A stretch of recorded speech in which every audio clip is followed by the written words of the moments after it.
Los invito a abrir sus Biblias en la lectura bíblica que se encuentra en Juan 3:16.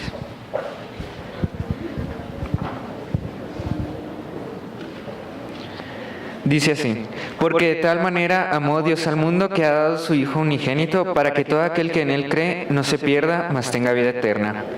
Ahora sigue la predicación a cargo del hermano Adrián.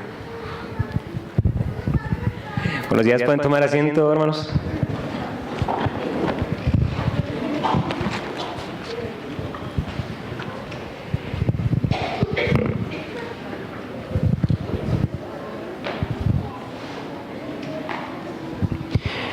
Feliz sábado. Un hermoso y bendecido sábado, ¿no es cierto? Agüita, fresquecito. Así acá no todos les gusta el fresco, el filito, pero a mí sí. Y eso que no soy de este clima de nacimiento.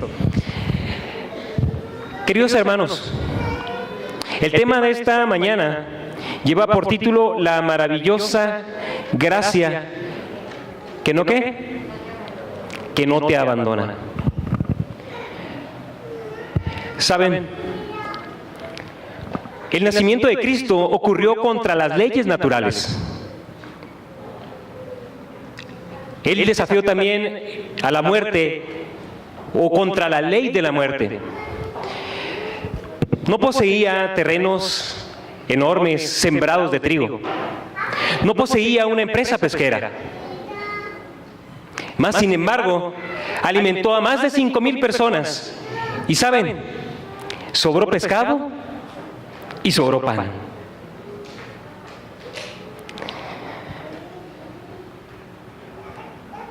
Durante 3 años predicó y no escribió un solo libro.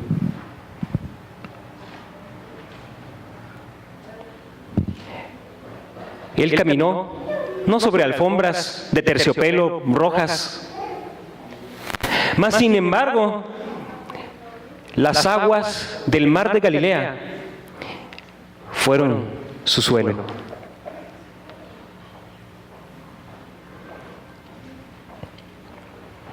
No construyó ninguna iglesia.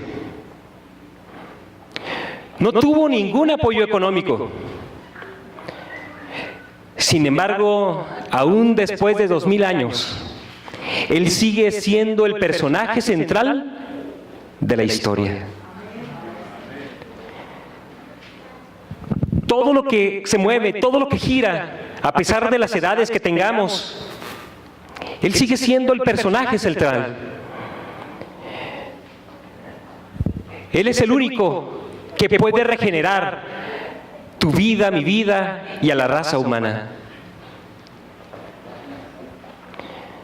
Todos hemos de acudir a Él y decirle: Señor mío y Dios mío. No sé quién ocupe la mayor cantidad de tu tiempo, querido hermano. No sé quién sea el tema central en tu vida. Pero ¿acaso te has detenido a examinar lo hermoso que ha sido el ministerio de nuestro Señor Jesucristo en esta tierra? ¿Acaso has leído las historias que se vuelven realidad en tu vida? No sé si te has detenido a hacerlo, pero te invito a que lo hagas si no lo has hecho.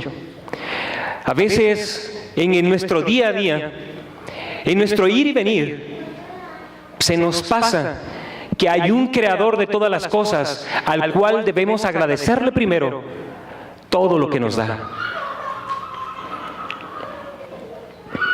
¿Saben? Tenemos muchas circunstancias en nuestra vida. Muchas veces tenemos a personas alrededor o cerca de nosotros a las cuales le platicamos lo que sucede en nuestro día a día. Platicamos nuestros problemas de trabajo, nuestras calificaciones, las situaciones por las que a veces pasamos, emociones, tristezas, decepciones. Pero hay alguien que quiere ser no solo tu confidente, no solo tu amigo. Hay alguien que quiere ser el Salvador de tu vida. Y ese es Cristo. Él quiere ser el Salvador de tu vida.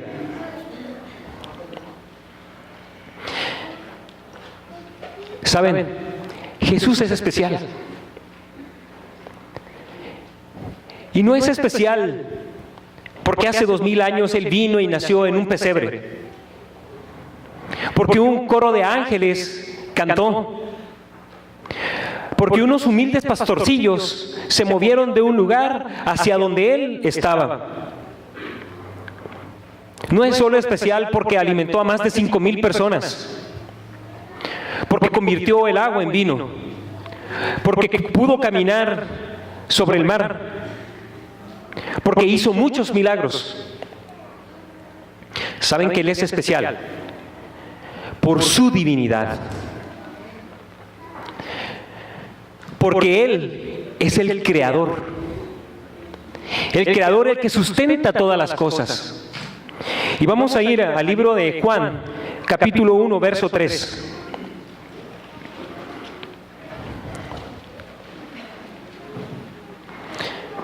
¿Qué nos dice el libro de Juan, capítulo 1, verso 3? ¿Todas las cosas qué?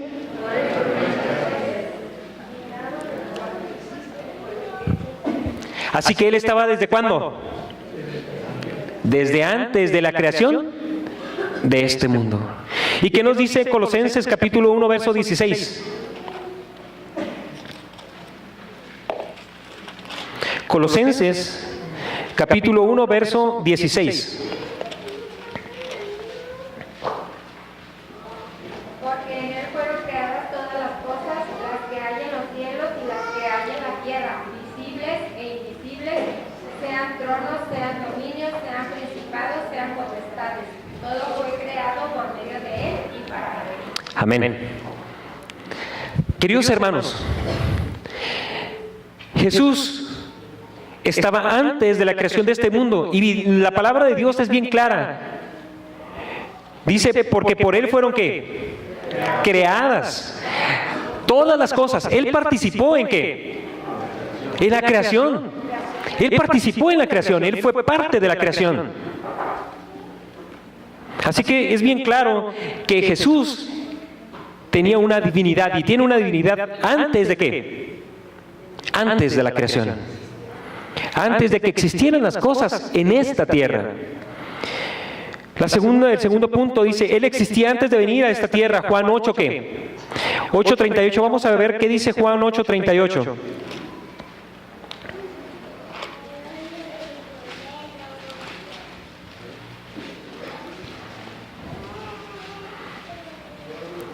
Yo hablo lo que he de qué.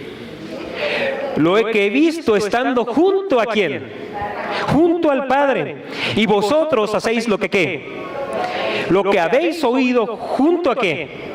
Junto a vuestro Padre. Jesús estaba hablando de que Él había estado con quién. Con el Padre. Bien clara la palabra de Dios. Bien clara. Yo hablo lo que he visto estando junto al Padre. Esto no había sucedido sino antes de qué. De haber Él llegado a nacer en un pesebre. ¿Qué nos dice Apocalipsis 22:13?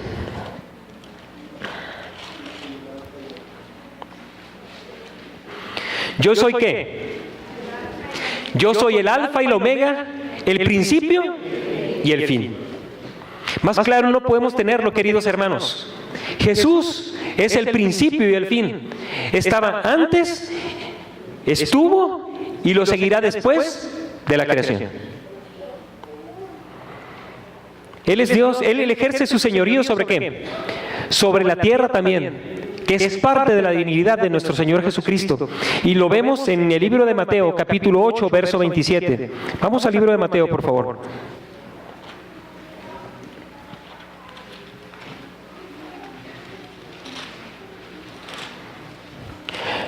¿Qué nos dice Mateo 8:27? Y los hombres se maravillaron diciendo, ¿qué hombre es este que aún los vientos y el mar le obedecen. Gracias, hermano. ¿Quién ha sido capaz de controlar los vientos y el mar? Solo aquel que tiene ¿qué? Poder y divinidad para hacerlo. Aquel que creó esas mismas fuerzas. Solamente Él. Y los hombres estaban, ¿qué dice la Biblia? Maravillados. Hermanos, hoy nosotros también debemos estar ¿qué? Maravillados del poder que nuestro Dios tiene, no solo en esa parte, sino en el poder que tiene de ejercer control de tu vida. Él es Dios. ¿Qué nos dice Juan 1, capítulo 1, del verso 1 al 3?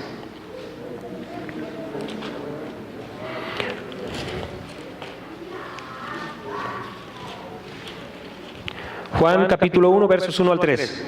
En el principio era el verbo, y el verbo era con Dios, y el verbo era Dios. Este era en el principio con Dios. Todas las cosas por Él fueron hechas, y sin Él nada de lo que ha sido hecho fue hecho. ¿Bien claro? Dios estaba ¿qué? En el principio, y estaban ¿qué? Unidos. Él es Dios, hermanos. Dios Padre, Dios ¿qué? Dios Hijo y Dios ¿qué? Dios Espíritu Santo. Los tres son uno solo. Los tres uno solo son. Y la Biblia otra vez es clara en lo que nos está diciendo. El mensaje de Dios es claro. A veces tenemos dudas de que si Dios, de que si Jesús. No, hermanos, la palabra de Dios es clara. En el principio estaban ¿qué? Todos juntos. Así que no podemos separar ni poder dudar de la Trinidad.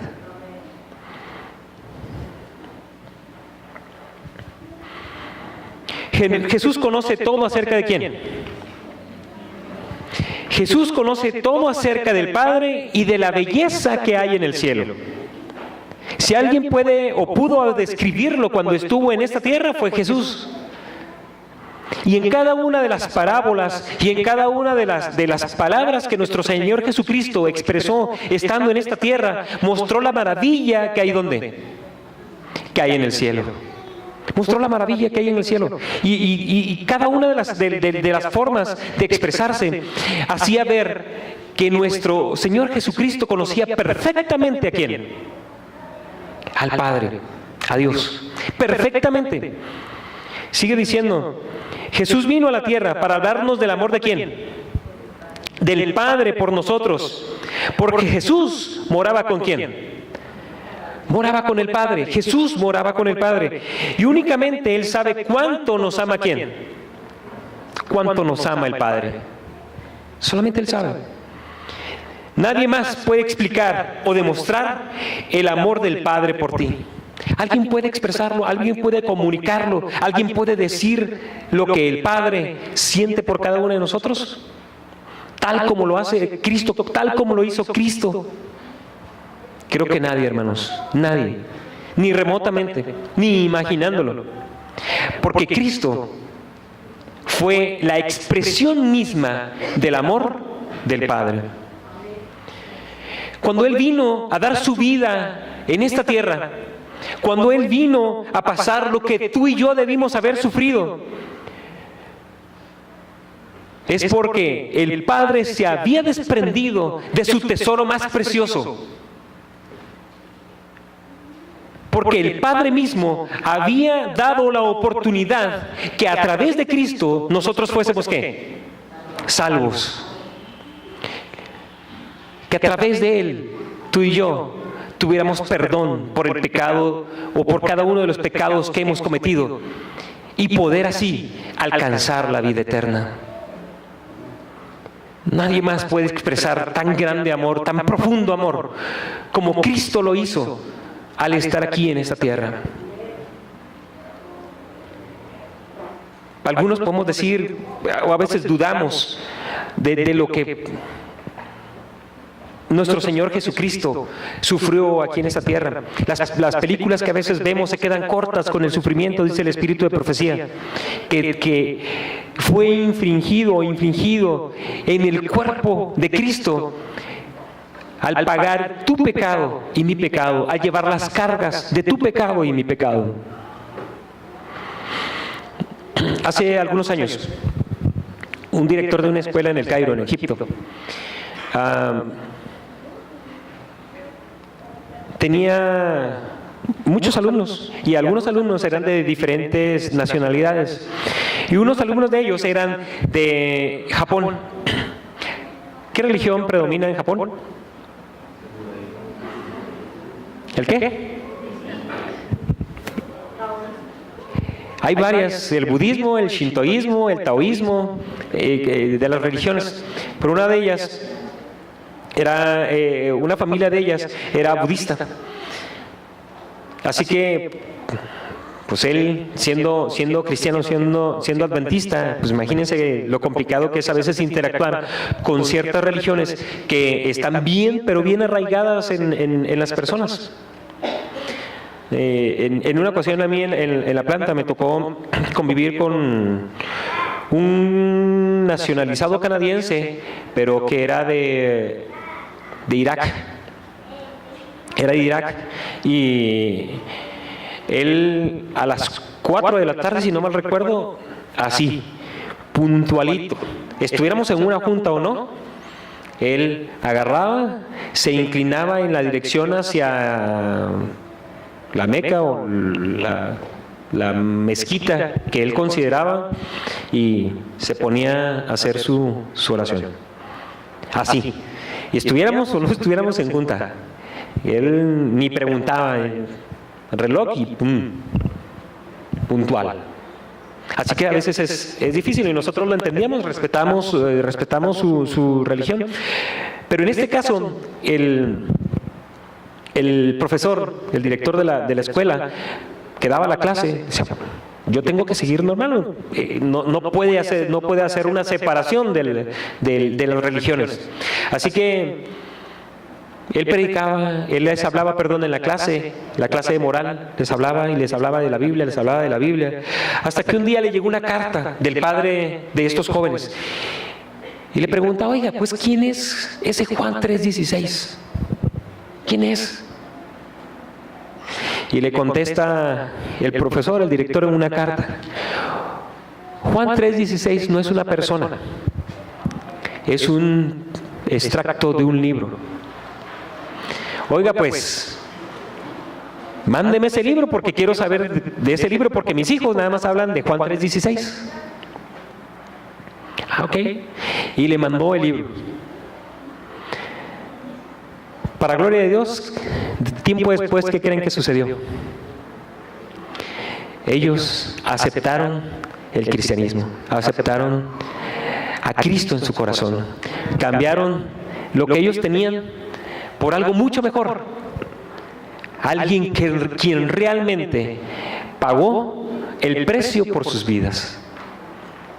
Y ese Juan 3:16 se convirtió en una realidad en sus vidas. Y hoy, queridos hermanos, Él también puede ser una realidad en nuestras vidas. Y vamos a pasar a la otra parte.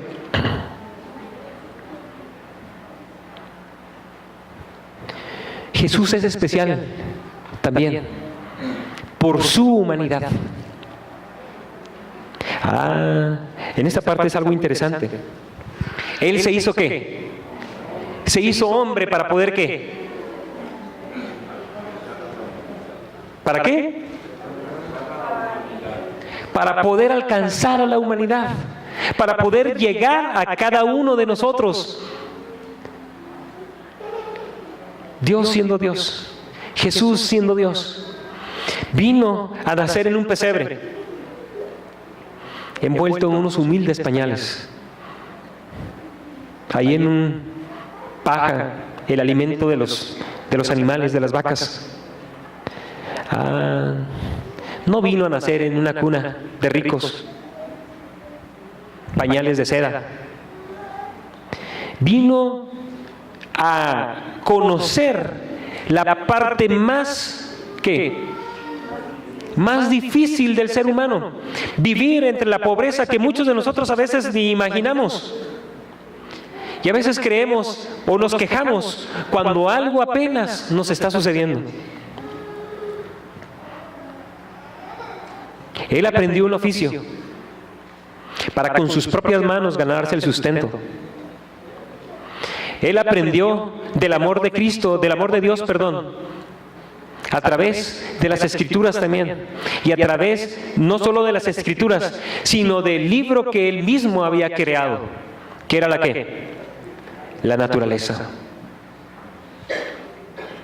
Él enfrentó con energía a aquellos que no mostraban el amor del Padre. Él habló con energía también. ¿De quién? Del amor del Padre.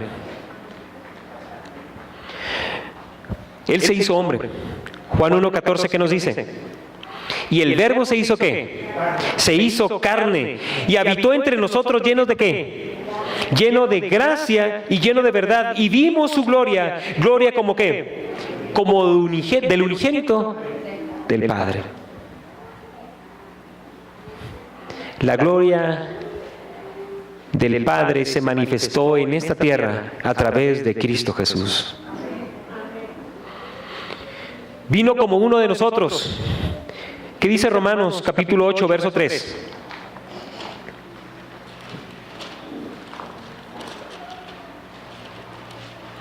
Romanos 8:3, ¿qué dice? Porque lo que era imposible a la ley, por cuanto era débil por la carne, Dios al enviar a su propio Hijo de semejanza de carne de pecado, que en sacrificio por el pecado condenó al pecador en la carne.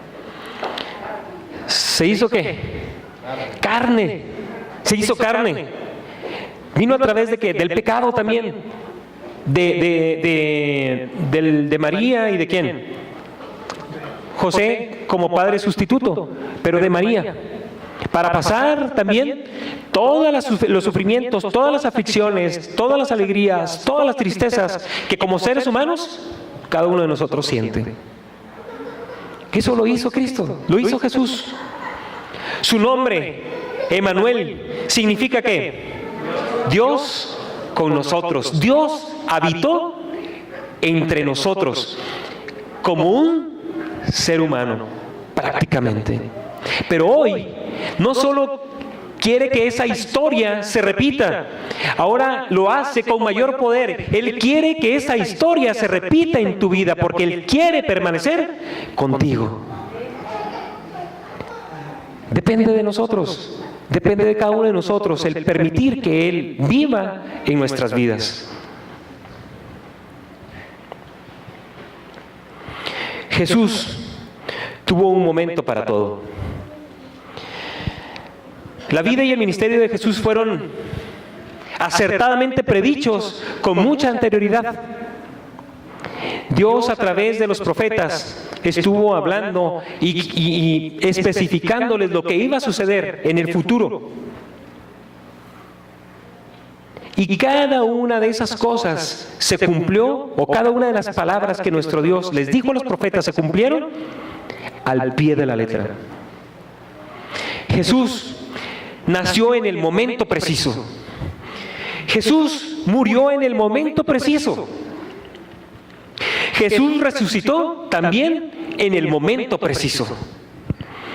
Jesús ascendió al cielo en el momento preciso.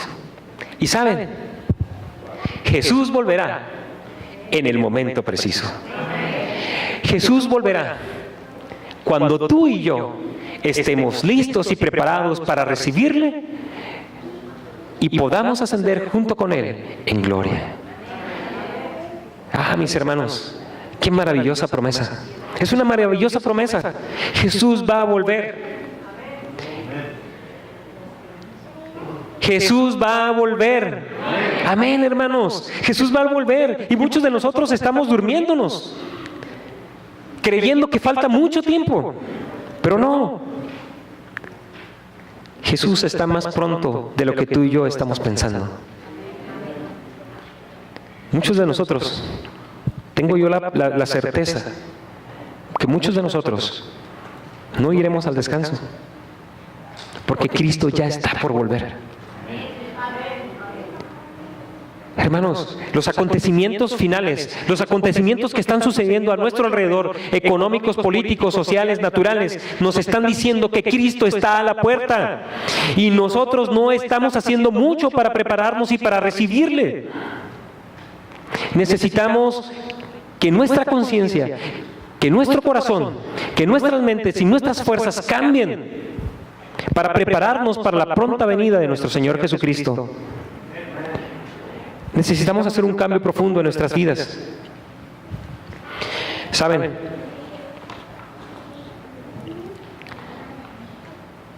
Jesús desea ser nuestro Salvador.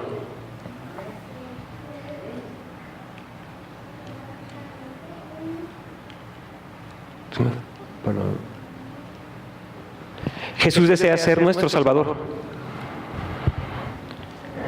nuestro Señor. ¿Y saben cuándo lo espera? Antes de que sea demasiado tarde. Muchos el día de hoy no amanecieron. No pudieron ponerse a cuentas con nuestro Dios. Pero tú y yo tenemos la oportunidad todavía de ponernos a cuenta con nuestro Dios. De poder cambiar el rumbo de nuestras vidas. Muchos de nosotros a veces jugamos a ser cristianos, llevando una doble vida, llevando una doble cara de espiritualidad o de cristiandad. Aquí nos presentamos con cara de piedad y afuera nuestra cara cambia. Nuestra cara cambia y completamente. ¿Es ese el tipo de cristianismo que necesitamos? ¿Es ese el tipo de discípulo que necesita nuestro Señor Jesucristo? No, queridos hermanos, ese no es el tipo de discípulos que necesita nuestro Señor Jesucristo. Si queremos que nuestro Señor sea nuestro Salvador, necesitamos alinear nuestra vida con la vida de Él. Necesitamos hacer un cambio en nuestras vidas. No un cambio para que nuestros hermanos lo vean. No un cambio para gloriarnos o vanagloriarnos. No. Necesitamos hacer un cambio radical en nuestras vidas para que nuestro Señor Jesucristo entre a ellas y sea nuestro Salvador. Eso es lo que necesitamos hacer. Él conoce nuestro pesar, porque también Él tuvo pesares. Vamos a ver Mateo 23, 37.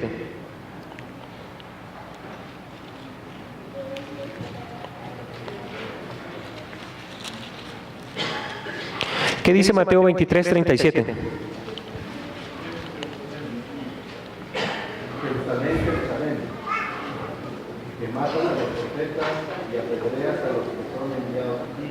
¿Cuántas veces quise juntar a tus hijos como la gallina junta sus polluelos bajo sus alas y no quisiste? ¿Tuvo pesares nuestro Señor Jesucristo? Claro que sí. Él vio y tuvo un lamento sobre Jerusalén. ¿Qué dice San Juan 11:35? El versículo más corto de la Biblia. Y Jesús lloró. Jesús lloró. Cuando estuvo en el Getsemaní, gruesas gotas como sudor de sangre salían ¿de qué?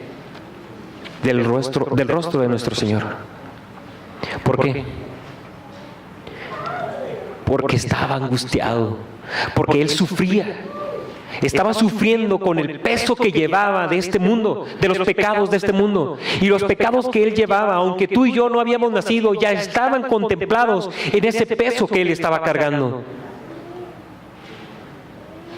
Él estaba sufriendo. Él sufrió. Y aún hoy sufre. Cuando ve que tú y yo hacemos cosas distintas a las que deberían de ser para alcanzar la vida eterna. Él sigue sufriendo. Pero también, querido hermano, Él está con los brazos abiertos esperándote, esperándome, para que lleguemos a Él. Él sabe lo que es tener hambre. ¿Qué dice Lucas capítulo 4, verso 3?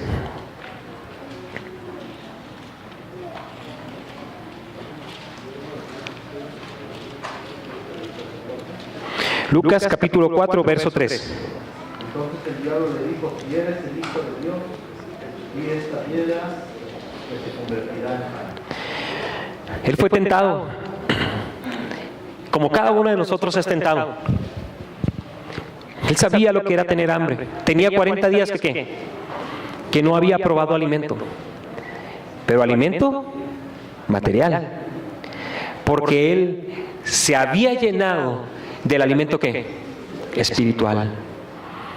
Él había hecho de buscar a Cristo su primer devoción. De buscar perdón a Dios, su primer devoción.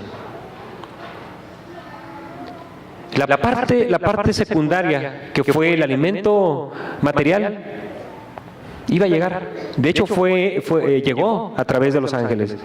Pero en la primera parte, Él entregó su vida, su ministerio, a su Padre, a nuestro Dios. Él entiende mejor que nadie lo que significa vivir de la pobreza. ¿Qué dice Lucas capítulo 9, verso 8? Perdón, 9:58. Jesús les dijo, las olas tienen guaridas y las aves de los cielos nidos, pero el Hijo del Hombre no tiene dónde recostar la cabeza.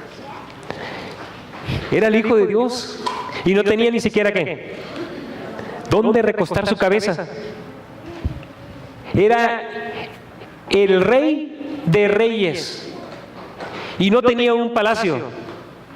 Era el Señor de señores y no tenía un feudo o un séquito de esclavos que le sirvieran. No tenía una mansión, no tenía un castillo. Pero lo que Él hizo, que fueron los cielos y la tierra, le servían ¿para qué? Para el ministerio tan grande que estaba ejerciendo en esta tierra. Y eso fue lo que nos estuvo predicando, eso fue lo que nos estuvo enseñando. Él sabe lo que sentimos cuando llegamos cansados de trabajar. ¿Qué dice Juan 4:6? El libro de Juan capítulo 4, verso 6.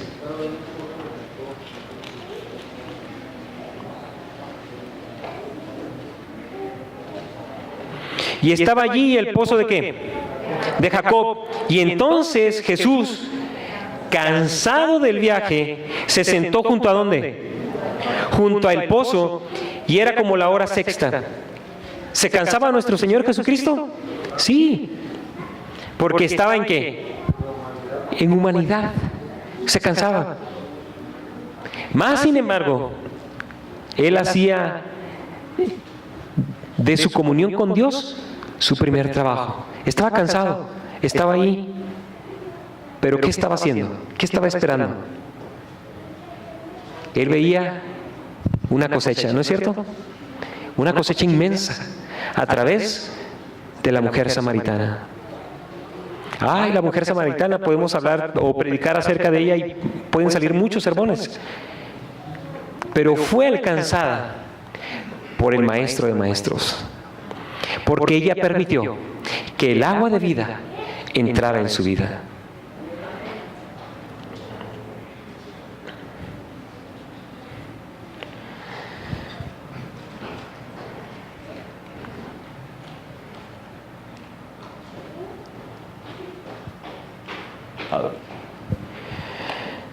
Fariseos, ¿qué le reprocháis ustedes a Jesús? Diríamos que come ¿con qué? Con publicanos y pobres, pecadores. ¿Y tú, Caifás, qué puedes decir acerca de él? Que era un blasfemo. ¿Por qué? Porque él dijo que era el hijo de ¿quién? El Hijo de Dios. ¿Y qué más? Lo podría reconstruir, podría levantar el templo. Y además, porque él se veía viniendo ¿en dónde? en las nubes del cielo. Pilato, ¿tú qué opinas? No encuentro culpa en este hombre. Sobre ustedes, la sangre inocente de este hombre. ¿Y tú, Judas? ¿Qué opinas? Que vendí a mi maestro, que vendí a sangre inocente por 20 pedazos de plata.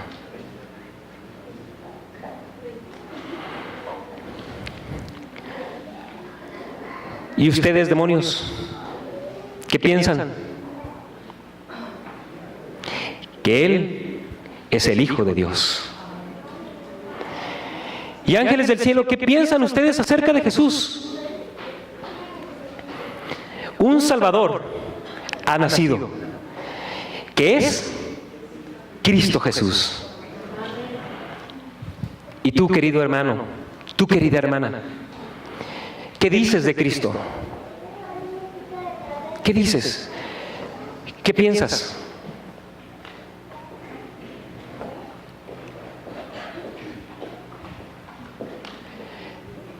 Ojalá esas palabras sean tus palabras y sean mis palabras. Que Él es ¿qué? Él es mi Señor y mi Dios. Que Dios nos bendiga.